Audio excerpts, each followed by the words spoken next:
Jina la Bwana litukuzwe. Msaada wetu katika jina la Bwana.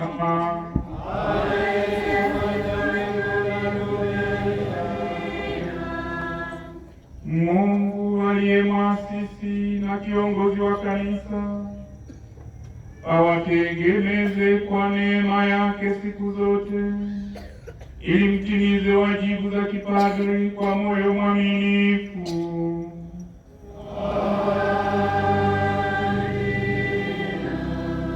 Mungu awafanye mwe watumishi na mashahidi wa upendo na ukweli wa kimungu hapa duniani, na wahudumu waaminifu wa upatanisho.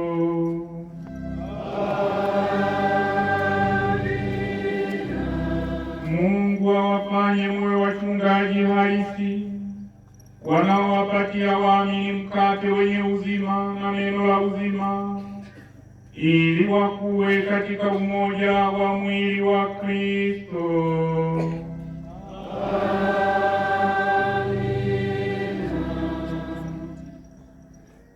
Nanyi nyote mliokusanyika hapa, awabariki Mungu Mwenyezi, Baba na Mwana na Roho Mtakatifu.